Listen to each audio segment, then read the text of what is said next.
I'm Vanessa Martin, 36, and just last month, I became a millionaire overnight thanks to a scratch-off ticket I bought on a whim at a corner store in Boise, Idaho. When I refused to give half to my younger sister, Lauren, the family favorite, my parents completely lost it, but nothing could have prepared me.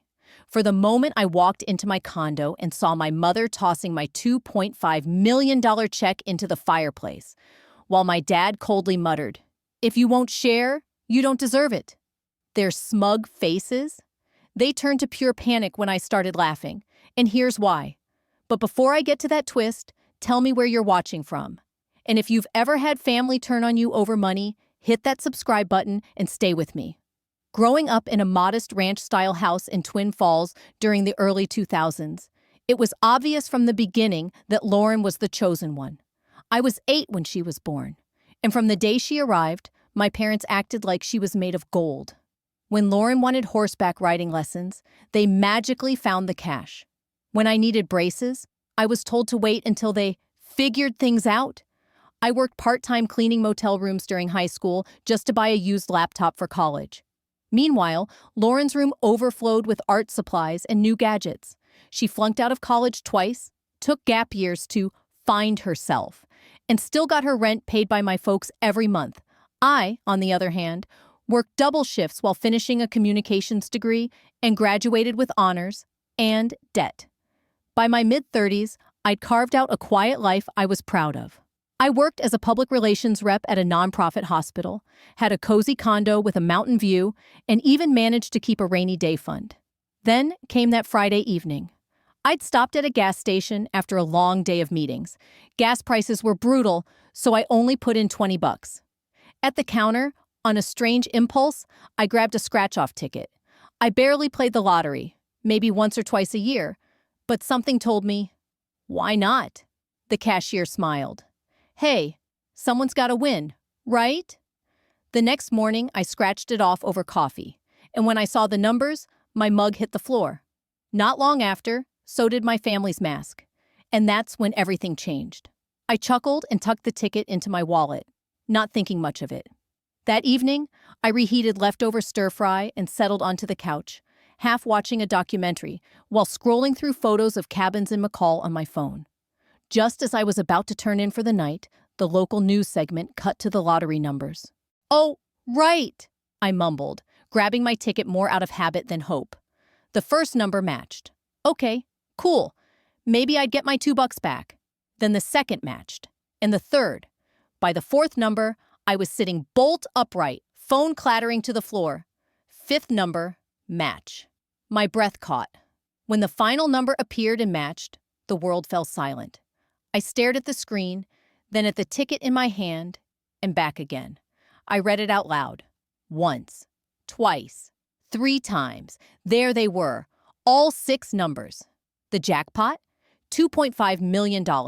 I didn't scream or jump or cry. I just sat there, motionless, like someone had unplugged my brain.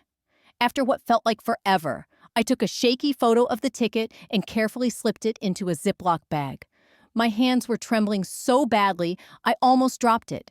Then I placed the bag between the pages of my worn copy of Pride and Prejudice on the bookshelf. It was my quiet, sacred space, and I needed it to be safe. Then I called my best friend, Dana. "Come over. Now I'm not joking." Dana showed up in 20 minutes, eyes wide with concern. "Are you okay? What happened?" I handed her the ticket and pointed to the numbers I'd scribbled down on a receipt. She blinked. "Vanessa. Holy crap. Is it real?" I whispered, barely trusting my own voice. "Can you check?" She pulled out her phone, searched the official numbers, and slowly nodded. "It's real," she breathed. "You just won $2.5 million. That night was a blur of adrenaline and what-if dreams. Dana stayed over. We talked until dawn about paying off debt, taking a real vacation, and finally being free from paycheck-to-paycheck stress. The next morning, I called in sick, barely able to think straight, and contacted the Idaho Lottery Commission. Dana drove me there. I was too jittery to trust myself behind the wheel. The staff verified everything: my ID, the ticket, the claim form. They explained my options. Take a lump sum, less after taxes, or annual payments. They even scheduled a photo with one of those oversized ceremonial checks. It was all finally, undeniably real. And I had no idea just how unreal things were about to get. As I posed for photos with the oversized check at the Idaho lottery office, the reality finally started to hit me. My life had changed in an instant. But what I didn't know then was how that change would test every thread of loyalty I had left and expose truths about my family I'd long suspected but never dared to admit. With the official verification done and the big fake check tucked into a folder for keepsakes, I returned home carrying a thick stack of paperwork, instructions on how to protect my identity, and a head buzzing with possibilities. A kind woman at the Lottery Commission had warned me gently but firmly, "Don't tell anyone until the funds clear and you have a financial plan and security measures in place." Lottery winners attract attention. From strangers, old acquaintances, even family, she said. "Consider carefully who you tell and when." I knew she was right. Still, they were my family. Complicated, yes, but mine. And despite everything, despite being the forgotten daughter while my younger sister Lauren got the spotlight, I felt a strange compulsion to share the news. Maybe, deep down, I wanted them to finally see me. After stewing over it for a few days, I made up my mind to break the news at our usual Sunday dinner, something I attended more out of habit than love. I showed up early, like always, helping my mom prep in the kitchen while running through my announcement in my head. "You seem different today," she noted, eyeing me as she diced carrots. "Did something happen at work?" "You could say that," I said, smiling softly. "Let's wait until everyone's here." Dad strolled in next, asking about the leaky faucet in my apartment, something I'd soon be leaving behind for good. We made small talk until it was time to sit down. Once we were all settled at the table, I drew in a breath. "I have some news," I said. "Something pretty huge happened last week." They both looked up. I continued, steady now. "I won the lottery, the state lottery. I matched all 6 numbers." My mom's hand froze over her wine glass. Dad blinked. "You mean, like, a real prize? $20? "No," I said. 2.5 million. The silence was instant. Then came the gasps, the laughter, the hugs. Real hugs. My mom actually wrapped her arms around me. "Oh my goodness, Vanessa, this is unreal!" she exclaimed. "Wait until Lauren hears!" And just like that, the moment was no longer mine. Right on cue, the door opened and in breezed Lauren. Late as always. "Sorry I'm late. Traffic was insane. What's going on?" Mom practically tripped over herself, her voice giddy. "Lauren, you're not going to believe this." Vanessa won the lottery. $2.5 million. Lauren's face shifted almost comically, from shock to wide-eyed excitement, and then to something more strategic. She threw her arms around me in an overly enthusiastic hug. "That's amazing, Ness. We're going to have so much fun with this." I felt my stomach tighten at the word "we." Before I could respond, Dad cleared his throat. "Actually, this might be perfect timing." He looked at Lauren. "Go ahead and tell your sister." Lauren hesitated, giving a sheepish smile. "It's really not that big of a deal." She waved her hand dismissively. "I've just hit a little snag with the boutique." Her boutique was the online boho chic clothing store she launched 6 months ago after abruptly quitting a stable job at a tech firm. I'd already heard through Mom that sales were non-existent. Dad didn't let her off the hook. "It's more than a snag. She's sitting on nearly $30,000 in credit card debt and still owes on the initial inventory loan." "Dad?" Lauren snapped, giving him a tight-lipped glare before turning back to me with her signature performative warmth. "Anyway, that's not what this is about. Tonight is about your good fortune. But, you know, if you happen to be thinking about helping out family, I certainly wouldn't say no." I stared at my plate, appetite gone, as the room shifted.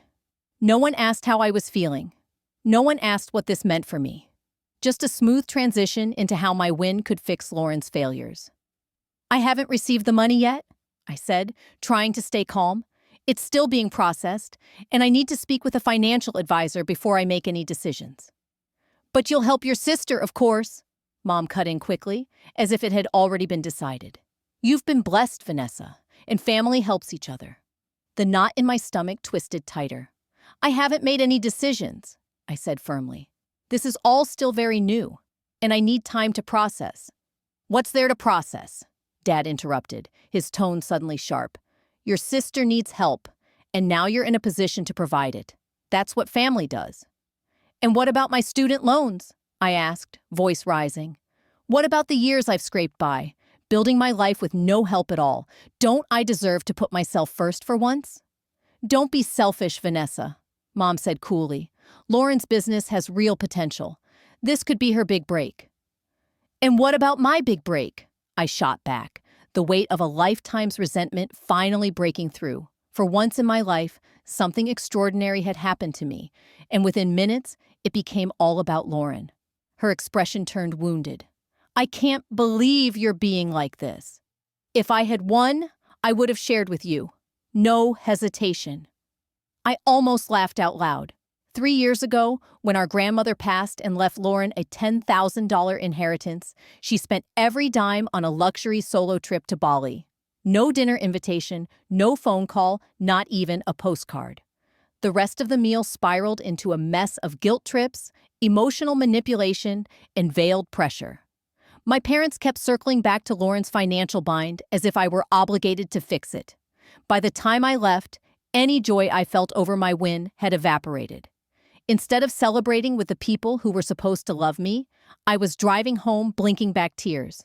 At home, I poured a glass of wine and called Dana. That bad, huh? She asked as soon as I finished recounting the disaster. They didn't even wait 5 minutes, I said, voice cracking. No one asked what this meant for me, just how fast I could bail Lauren out. Dana sighed. I wish I could say I'm surprised. But I'm really sorry, Ness. What are you going to do? I stared at my ceiling and exhaled. Exactly what I planned before dinner. Pay off my debts, invest wisely, and finally get some breathing room. And apparently, set very clear boundaries. I had no idea how soon those boundaries would be tested. The next morning, my phone started ringing at 7:30 a.m. It was Mom. I've been thinking about our conversation, she began, without even saying hello. You were emotional last night, which is understandable. But now that you've had time to reflect, I'm sure you see how important it is to help Lauren. I rubbed my temples, the headache already brewing. Mom, it's not even 8. I'm getting ready for work. Can we talk later? What's there to talk about? She said sharply. We raised you girls to support each other. That's what family does. The irony nearly choked me. I need to go. We'll discuss this another time.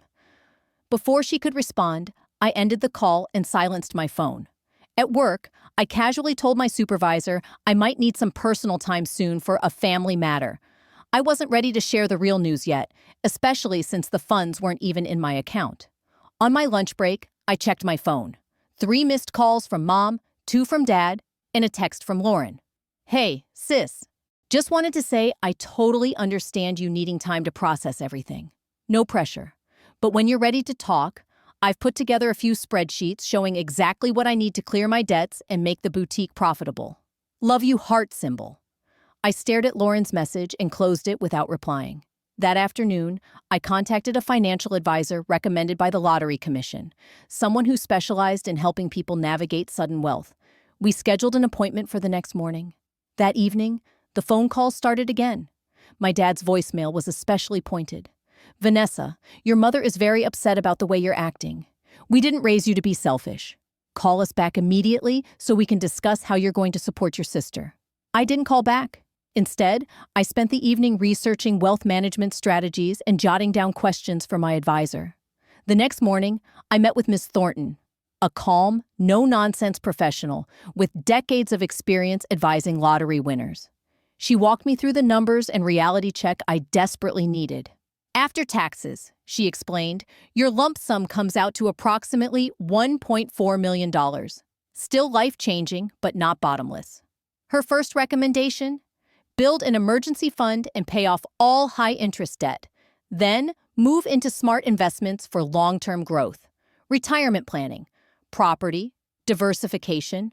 When I brought up the pressure from my family, she nodded knowingly. Unfortunately, this is all too common.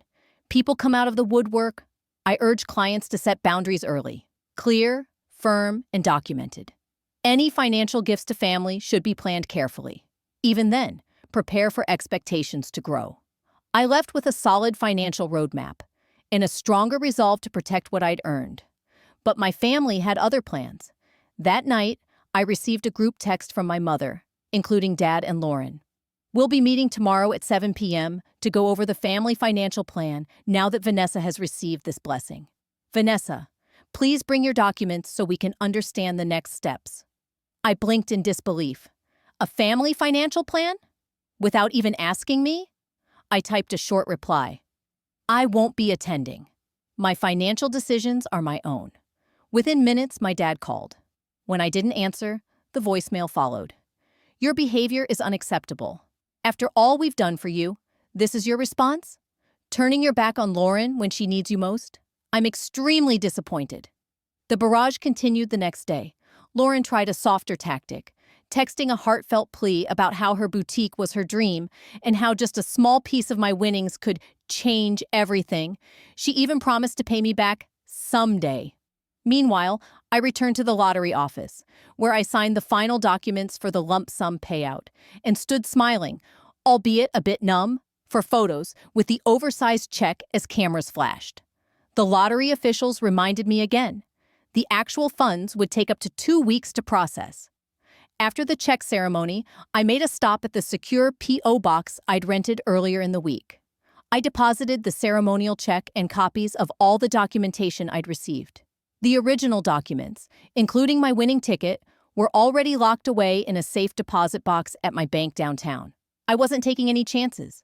But when I pulled into my apartment complex later that evening, my heart sank. There, sitting in a familiar silver SUV, were my parents, and Lauren in the back seat. I parked slowly. As I got out of the car, my father stepped out too. We need to talk, he said firmly. Since you wouldn't come to us, we've come to you. I glanced around the parking lot, praying none of my neighbors were watching this unfold. Fine, I said, sighing. But I don't have anything new to say. Inside my modest one-bedroom apartment, the air was tight with tension. My mother immediately began eyeing the furniture with thinly veiled judgment. My father stood tall in the center of the room, like a lawyer addressing a jury. Lauren sat gingerly on the edge of the couch, her expression a mix of discomfort and quiet resolve. This has gone on long enough, Dad began. You've had time to process your good fortune. It's time to talk about how this benefits the family. Specifically, my mother added crisply, how much you're giving Lauren to clear her debts and properly launch her boutique. I exhaled slowly. I've thought long and hard about this. I've decided I need to take care of my future first. I have student loans to pay off, a retirement to prepare for. Student loans? Dad cut in, his tone incredulous. Vanessa, you're a millionaire. Why are you still worried about student loans? Because I've spent years carrying that weight alone, I said, voice steady. And it's not as much as you think after taxes. But still more than enough to help your sister, my mom pressed. Lauren leaned forward. Ness, I only need about $80,000 to wipe the debt and get a solid marketing push. That's pennies compared to what you have. $80,000 is not pennies, I snapped. And what happens in 6 months when it's gone? Another investment? That won't happen, Lauren insisted, though her eyes shifted away. This is different. I just need a real chance. Like graphic design? Or wedding planning? Or your yoga studio phase? I asked, bitterness seeping through. That's enough, my father barked. Your sister is trying to build something of her own, my father said. All she needs is adequate capital, which you now have in abundance. This is about family responsibility, Vanessa? I stared at him, disbelief giving way to fury. Where was that family responsibility when I was working double shifts through college just to afford textbooks? My voice was rising. Where was it when I needed help with a down payment for a car so I could hold down both jobs? You've always had different standards for Lauren and me. That's not true, my mother protested weakly. It is true, I said, voice trembling. And we all know it. For once in my life, Something good has happened to me, and I deserve to enjoy it, without guilt, without manipulation. The conversation spiraled into a full-blown argument that dragged on for over an hour. My parents rotated through tactics: guilt, anger, emotional blackmail, even negotiation. "What about $40,000? My dad offered, as if I were bartering at a market stall. Lauren went from teary-eyed victim to quietly accusatory, implying that I didn't care about family, that I was selfish, cold, even vindictive. Finally, drained beyond words, I stood up. "I've made my decision. I'm not going to be bullied or guilted into changing it." My father's face turned stone. "If this is how you're going to be, then don't expect to remain part of this family." It hit like a punch, but I didn't flinch. If your love is conditional on me giving up my financial security, then maybe I was never really part of this family to begin with. After they left, I collapsed onto my couch, shaking but relieved. I had finally done it, stood my ground after a lifetime of swallowing my needs. But deep down, I knew it wasn't over. I called Dana. "Can I stay with you a few days?" I asked. "I just need space. And honestly, I don't trust them not to come back." "Of course," she said immediately. "Pack a bag. I've got wine waiting." I grabbed enough clothes for a few nights. I had no idea how right I was to be cautious. For 3 days, I lived out of Dana's guest room, going to work and avoiding the ongoing calls and texts. My replies were simple, firm. My decision is final. On the 4th day, I realized I needed a few documents from home. Paperwork for a project due that week. Dana offered to come, but she had a client presentation. "I'll be fine," I assured her. "I'll be in and out in 10 minutes." I drove over during lunch, figuring everyone would be busy, but as I slid my key into the lock, I froze. Voices. I opened the door, and there they were, my parents, inside my apartment. For a moment, I thought about backing out quietly and calling the police. But fury surged ahead of logic, and I stormed into the living room. "What are you doing in my apartment?" I demanded. My parents stood shoulder to shoulder near my coffee table. Between them, a small metal trash can, one I recognized from under my kitchen sink, was crackling with flames. My mother held a lighter. My stomach dropped.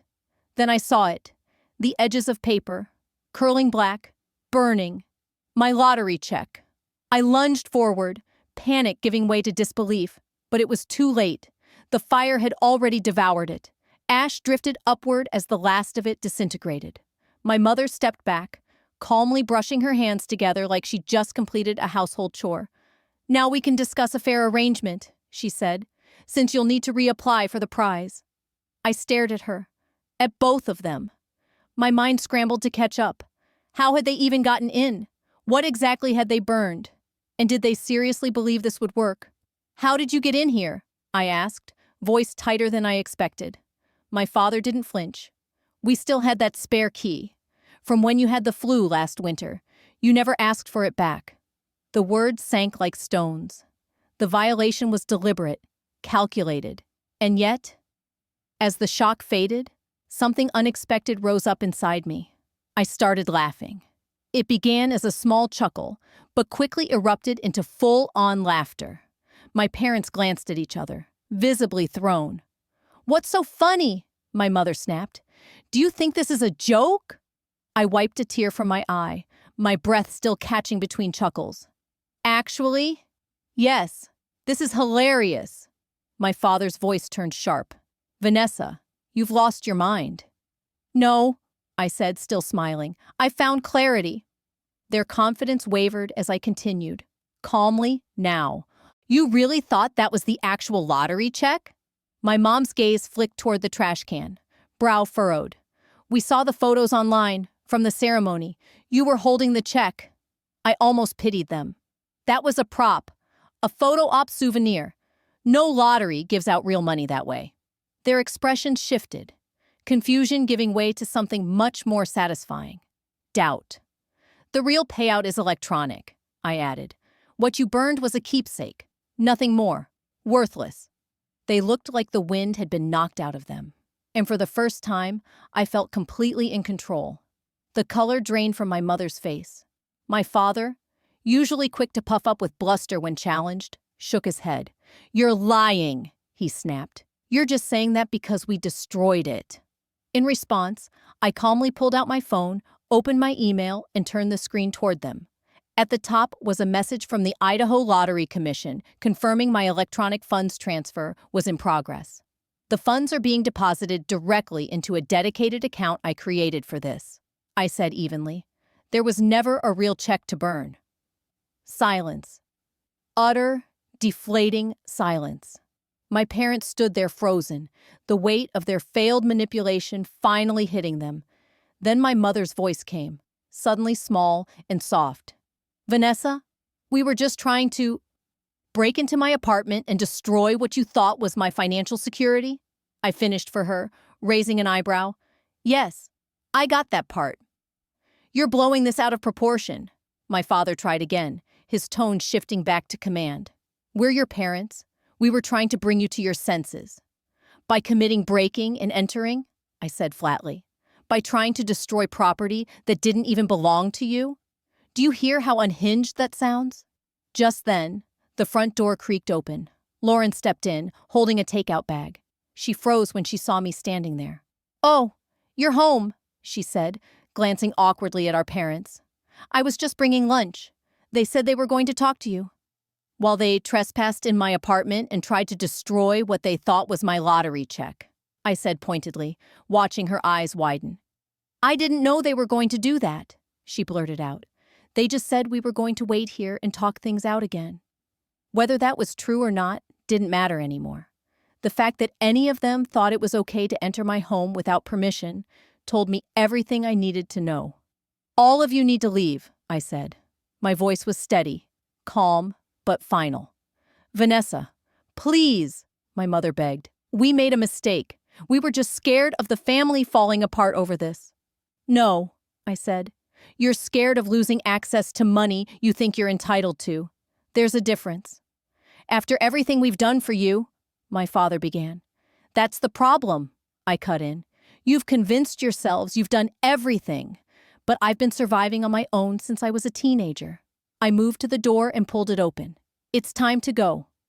If you've ever had to stand your ground against those who once claimed to love you, you're not alone.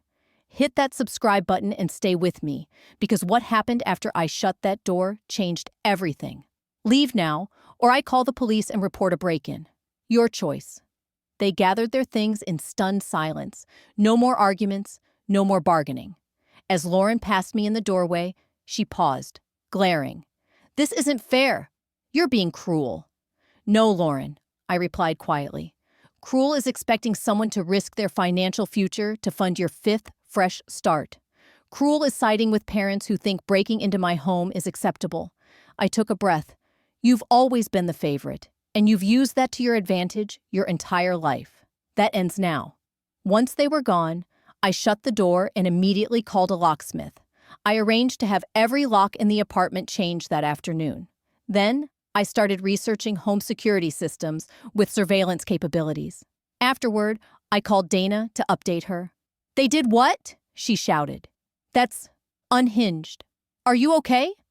"Strangely, yes," I said, scanning my apartment. "I think I needed this. The illusion is gone. I see them clearly now, and it's freeing." That night, my phone lit up with messages from extended family. Aunts, uncles, cousins I hadn't heard from in years. One after another, telling me I was being too harsh. That family is sacred. That my parents were just trying to help. Clearly, the spin machine was in full force. I didn't respond. Instead, I packed the last of my boxes.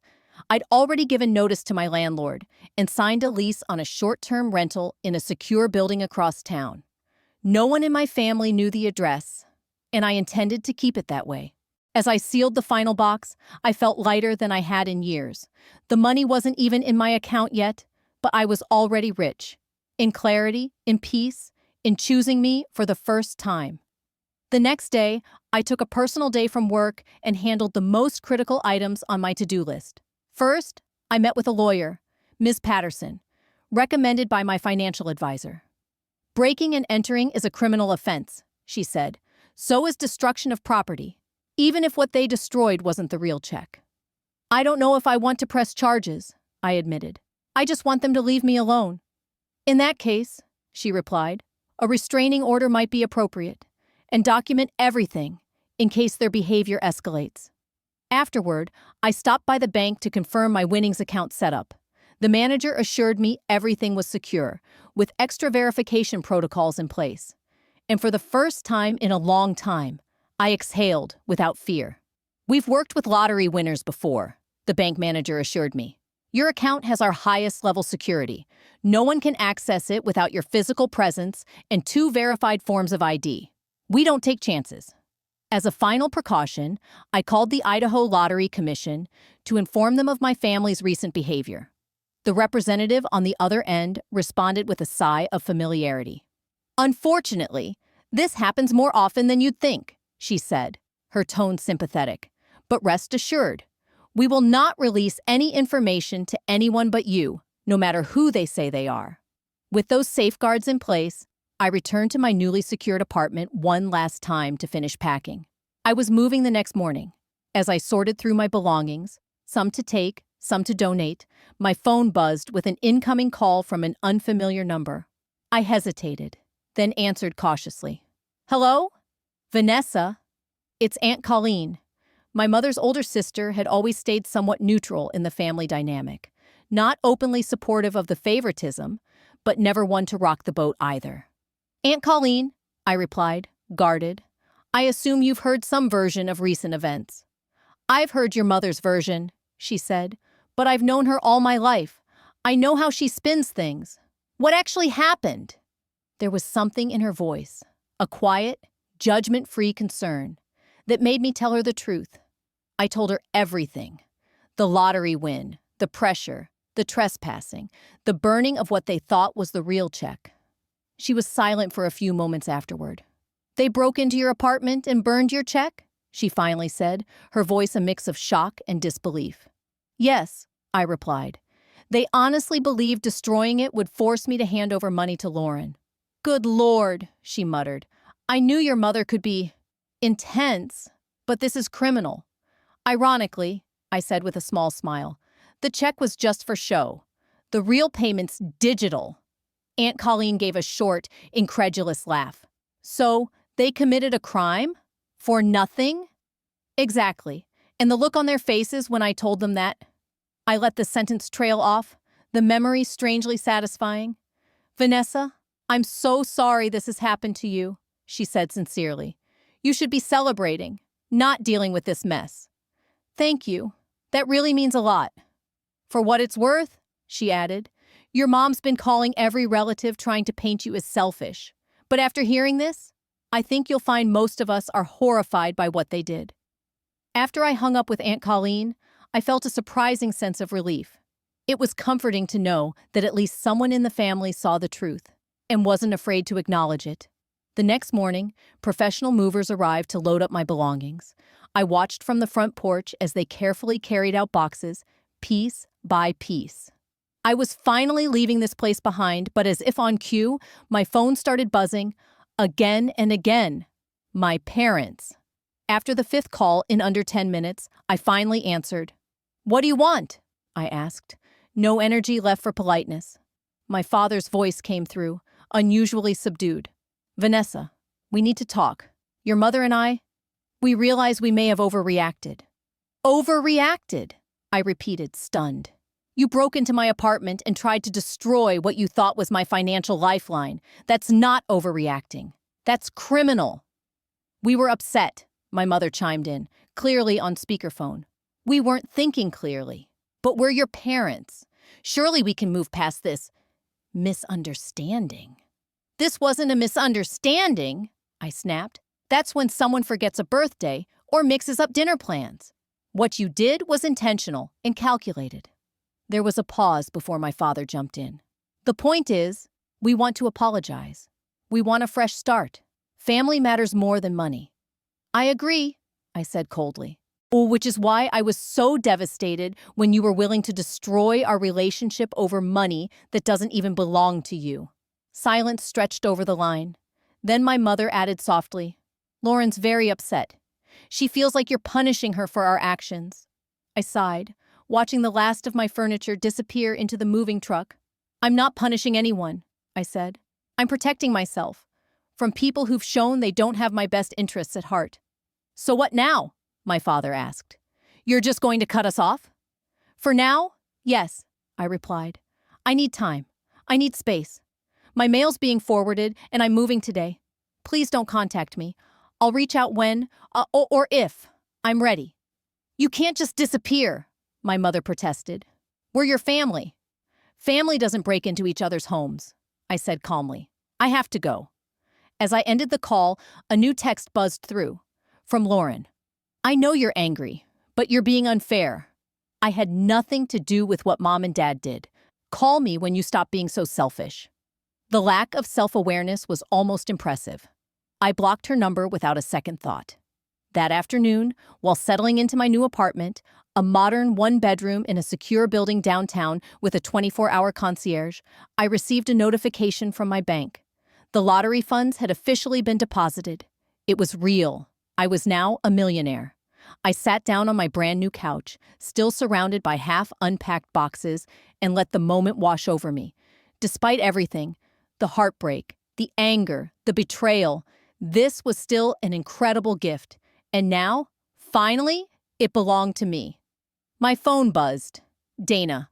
All settled in? How's the new place? Me. It's perfect, and the money just hit. Dana. Champagne time. I'll be there in 30. We're celebrating properly this time. I smiled. A real one. As I waited for Dana to arrive, I thought about how differently everything might have turned out if my family had responded with love instead of entitlement. If they'd respected my autonomy, or even just asked how I was feeling. But their choices had brought me clarity, and that, in itself, was priceless. Dana arrived with champagne in one hand and takeout from my favorite Thai restaurant in the other. We toasted on the balcony under string lights I'd hastily hung the night before. To boundaries, Dana said, raising her glass. And to seeing people for who they really are, I replied, clinking mine to hers. As we ate and talked late into the night, I realized something. The money had changed my life, but the real transformation had come from within. I had reclaimed my worth, my voice, and my peace. In the weeks that followed, I adjusted to my new life with a strange mix of exhilaration and stillness. With Ms. Thornton's steady guidance, I started by eliminating my student loan debt, $68,000 gone with one click. I cried when I hit payoff balance. Next, I built an emergency fund, opened long-term investment accounts, and eventually purchased a modest but beautiful 3-bedroom home in a quiet Boise suburb. Nothing flashy, just safe, solid, and mine. You're being remarkably practical, Ms. Thornton noted in one of our check-ins. Most new millionaires go straight to luxury cars or week-long shopping sprees. I've waited too long for this kind of peace to gamble it away, I told her, though I did book a 2-week trip to New Zealand. I smiled. I'm not that boring. At work, I quietly gave notice. I told my supervisor I'd come into an unexpected inheritance, simpler than saying I hit the jackpot. I committed to staying for 6 weeks to help train my replacement. And through it all, I kept my distance from my family. Some spaces are better left empty than filled with chaos. They kept trying to contact me. Some messages were apologetic, others manipulative, but I held the line.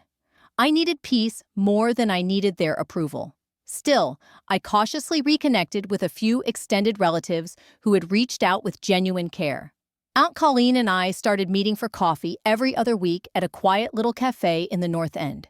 She never pushed, never pried, just listened. One afternoon, as we sipped tea, she gave me an update. Your parents are telling everyone they're just giving you space, she said with a dry smile. But in truth, they're spinning in circles trying to find out where you live. Have they shown any actual remorse? I asked, though I already knew the answer. She shook her head slowly. They still think they were justified. Your mom even said they did it because they love you too much to let you throw away your good fortune. I exhaled, not even surprised anymore. And, Lauren? Aunt Colleen leaned forward. That's the interesting part.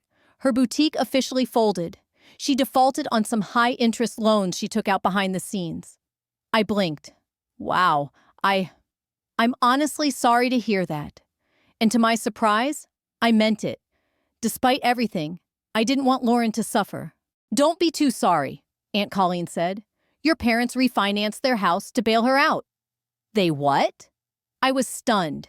My parents were in their early 60s and had planned to retire in just a few years. Their home was supposed to be part of that safety net. I tried to talk them out of it, Colleen added with a frown. But you know how they are with her. Always the gifted one who needs to be rescued. The conversation left me uneasy. As much as I needed distance, I didn't want my parents to lose everything in the process. Later that week, I brought it up with Ms. Thornton. We discussed the possibility of setting up a modest retirement account for them.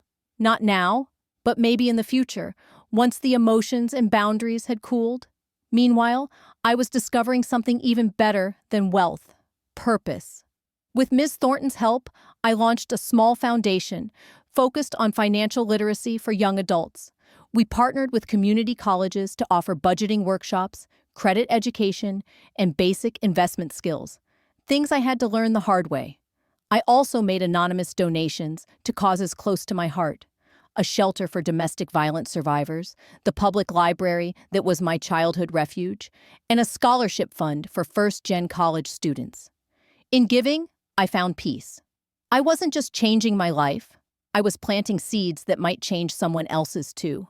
And through it all, Dana was there, steady as ever. When I admitted to Dana that I felt guilty for not helping Lauren, even though I now had the means, she didn't judge me. Instead, she offered the kind of clarity I needed. Your sister doesn't need a bailout, she said gently. She needs to learn consequences. If you step in now, you're just replacing your parents as her safety net. Nothing will change. I sighed. I know you're right. I just still feel this nagging guilt. That's because you're a good person, Dana said without hesitation. But being good doesn't mean being a doormat. You can be generous without being exploited. She was right. About 3 months after the incident with the fake check and the break-in, I received an email from Lauren. It wasn't like her usual messages. There was no urgency, no bitterness, just something quieter, more introspective. I've been doing a lot of thinking about what happened. I realize how entitled I must have seemed when you won. The truth is, I was drowning. My business was failing, and I was too proud to say it. That doesn't excuse what I or Mom and Dad did, but I wanted you to know I understand now why you responded the way you did. I miss my sister. I read the message several times, trying to gauge its sincerity. Was this actual growth? Or just another attempt to re-enter my life now that she had nothing left? After sitting with it for a day, I responded with a brief, measured reply. Thank you for your email, Lauren. I appreciate your reflection. I'm still processing everything and need more time before considering any kind of reconnection. I hope you're finding your way forward. Her response came quickly. I understand. For what it's worth, I finally took a regular job. Assistant manager at Riverside Cafe. It's not glamorous, but it's something stable. Take all the time you need. I'll be here if, or when, you're ready.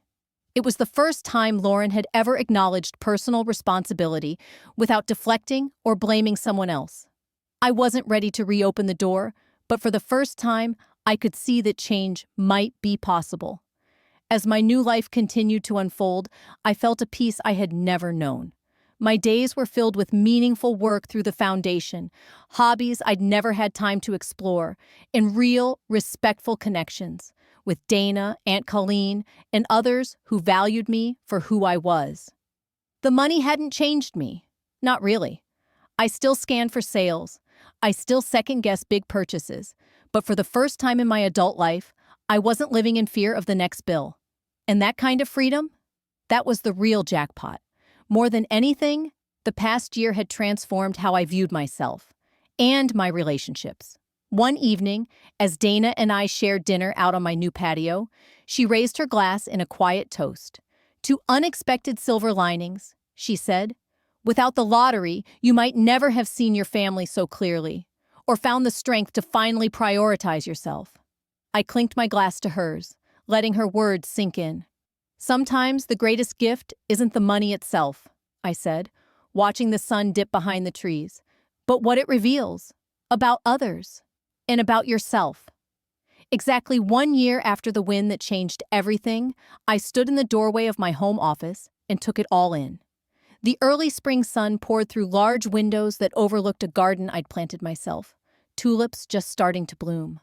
Along the walls, I'd built shelves filled with books I used to dream of reading when I had more time.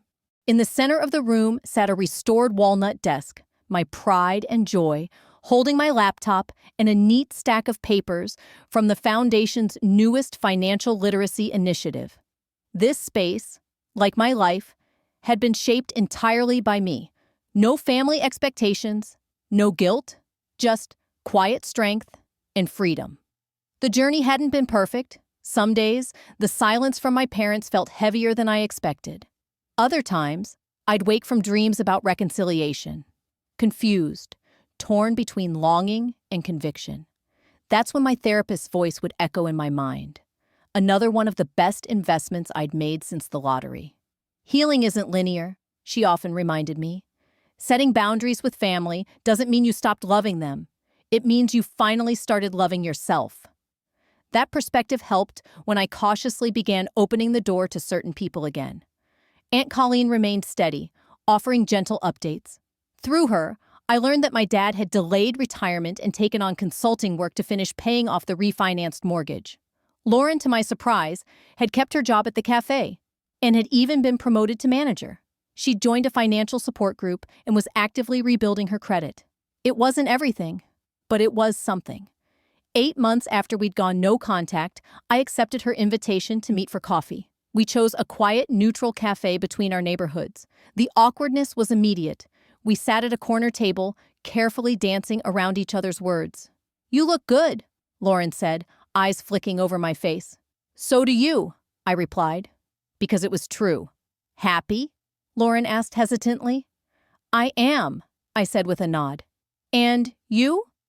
Aunt Colleen mentioned you've been doing well at the cafe. There was the briefest flicker of discomfort, like the old Lauren resurfacing just long enough to wince at the mention of her job. But it passed quickly. "It's been a learning experience," she admitted. "Not exactly where I pictured myself, but I'm actually good at it. And weirdly, I like it." We stayed on the surface at first, talking about new coffee shops, the changing weather, and which neighborhood had the best Thai food. But we both knew it couldn't stay there. Eventually, Lauren put down her cup and spoke. "I'm sorry," she said suddenly, cutting through a safe conversation about a new fusion bistro. "Not just for what happened with Mom and Dad, or the check, for everything, for always expecting to be rescued, for never asking what you needed." Her sincerity caught me off guard. "Thank you," I replied softly, giving her the space to continue. "When the money didn't come," she said, "I had to face things I'd always ignored. Mom and Dad always cleaned up my messes, and I let them, because it was easier." "It's a pattern that started when we were kids," I said gently. "It wasn't all my fault," she agreed, "but I benefited from it, at your expense. I see that now." That first coffee ended with a hesitant hug and a promise to meet again. We had. A few more times, each meeting a little easier, a little more honest. We weren't suddenly best friends. Too much water had passed under that bridge. But we were learning how to be something better. Equals. My parents were a different story. We'd exchanged a few short emails, surface-level apologies tinged with excuses, the kind that hint at regret without true accountability. "You'll know when or if you're ready," my therapist had told me, and it's perfectly okay if that moment never comes. That freedom, to choose what served my peace, had been life-changing. For so long, I'd existed to accommodate everyone else. Setting boundaries had once felt like rebellion. Now, it felt like self-respect. The lottery didn't just change my finances. It changed me. And that shift reshaped how I managed the windfall. I didn't define myself by my bank account. I used it, carefully, intentionally, as a tool. Through my foundation, we had already brought financial literacy workshops to over 500 young adults in the past year. The feedback from participants? Often tearful, often powerful. Many of the young adults we worked with shared stories, stories of being the first in their families to understand what compound interest actually meant, how to avoid the pitfalls of credit card debt, or how to start investing with just a little bit at a time. You're not just teaching them about money, one community college coordinator told me recently. You're helping break generational patterns. That comment stuck with me. Breaking patterns. Wasn't that exactly what I'd done in my own life? As I stepped from my home office into the kitchen to prep dinner, my phone buzzed. A text from Dana lit up the screen. Dana, just confirmed reservations for New Zealand 2.0 next month. Pack your hiking boots. I smiled. Our second trip, this time to explore the South Island. Dana had been my anchor through everything. She never let me spiral too far in doubt, and she never let me celebrate alone. Me. Can't wait. Thinking we add a stop in Australia this time? Her response came instantly. Yes, let's do it. The freedom to make that kind of spontaneous decision still wasn't something I took for granted. Not just the financial freedom, but the emotional and personal autonomy to decide where and how I wanted to spend my time. Alongside managing my foundation, I'd finally started pursuing hobbies that had long lived on my someday list. Furniture restoration quickly became a passion. My dining room table was currently covered with the carefully sanded pieces of a 1930s radio cabinet I was restoring. As I prepped a simple dinner, pan-seared salmon with rosemary vegetables, I reflected on how far I'd come. Not just financially, but in mindset.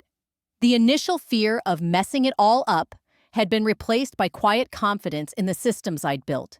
The anxiety that wealth might turn me into someone else had faded. Money didn't change me. It simply revealed who I already was. And most importantly, I had learned that financial wealth, while deeply useful, wasn't the most valuable currency in life. Trust, respect, authentic connection, those couldn't be bought, and they mattered more than any interest rate or market return. After dinner, I carried a glass of wine out to my porch swing. The Idaho sunset painted the sky in brilliant oranges and soft rose pinks. A year ago, this life would have felt like a dream. Not just for the comfort, but for the freedom. The lottery gave me $2.5 million, but I gave myself something far more valuable. A life shaped by choice, rooted in self-worth, and filled with the kind of peace no money could buy. If you've made it to the end of my story, thank you for walking with me through the fire, the clarity, and the healing. I'd love to hear from you.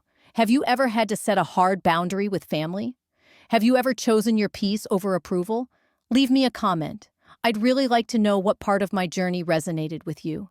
Your stories matter just as much as mine, and maybe by sharing them, we help someone else take that first brave step. And if you're carrying guilt for choosing yourself, please don't. Choosing yourself isn't selfish. It's sacred. I spent too many years believing that love meant sacrifice, and that success should be shared even when it came at my own expense. But the truth is, you can be generous and still protect your space. You can forgive people and still keep your distance. You can love others and still choose you. So if you're facing a similar crossroads, my advice is this. Listen to your inner voice, not the noise. Invest in your peace like it's your most valuable asset, because it is. And remember, you're worth protecting, even if it means standing alone for a while.